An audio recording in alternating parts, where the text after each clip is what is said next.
Good morning, fellow travelers. I thought you might like to join me for one of the most fun parts of the spoon carving process, the part where you try out the spoon for the first time.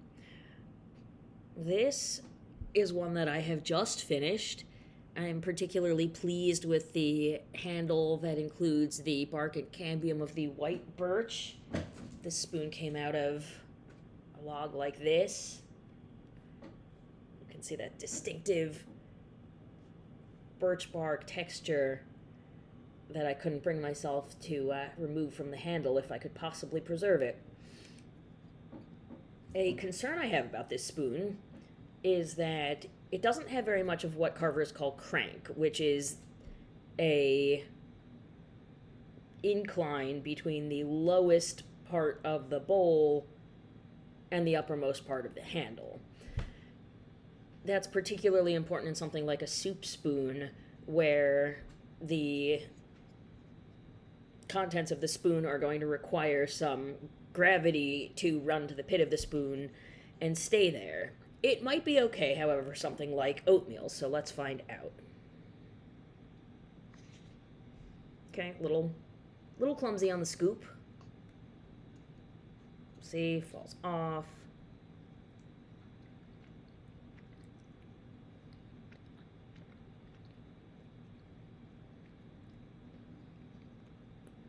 Feels good to eat off of, though. Yeah, a little thin and pointy at the corners. That wasn't quite intentional. But on the whole, not bad. The handle feels lovely in the hand. The bark feels as if it were some sort of leather inlay that might be incorporated into a tool handle or something like this. I'm definitely going to try to use birch bark left on the tops of handles again if I can. While we're at it, let's try another spoon. This is definitely too long for the purpose, but might make a good sampling spoon. It's got, I think, a slightly better incline from the deepest, again, the bottommost part of the bowl to the top. Obviously, this is my first attempt to combine some simple wood burning with a spoon. I happen to have a bunch left on this end to work with, and so thought I would make a friendly carnivorous fish of some sort out of the end. Let's see how this is in the eating.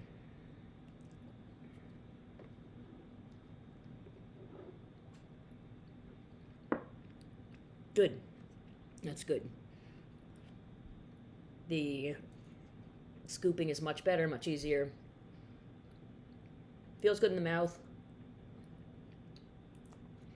Probably on the whole a more functional spoon, even if this is far more handle than you need to eat oatmeal. Let's try one more. This is my second attempt at an oak spoon. Oak is very hard and therefore hard to carve. But even oak, you can, I learned, carve too thin,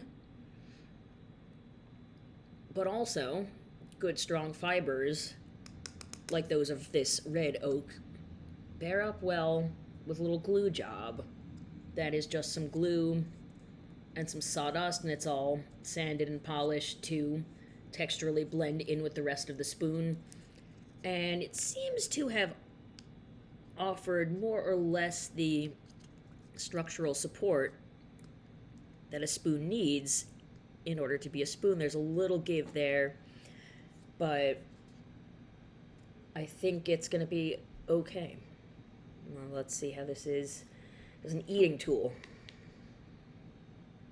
Different shape, very different shape. Very different kind of spoon. Not bad. A little hard for scooping with this shape.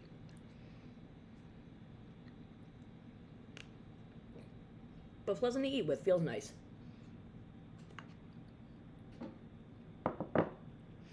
there's just one more thing that I thought everyone might like to see before I sign off, which is the tool I use to make this oatmeal, which is a spurtle.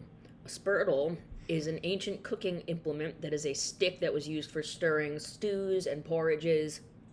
It turns out nicer than working with a spoon because it creates a very even drag, and you can point it into the corners, the recesses of a pot.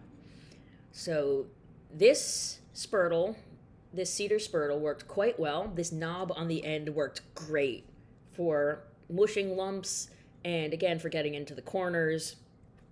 And for the first time this year, I will be selling spurtles hand-carved by yours truly in support of humanities education.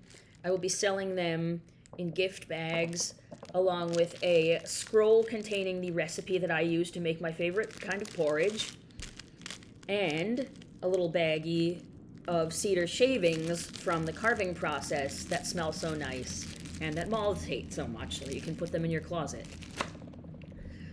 Thank you for watching and for your support of humanities education. See you soon.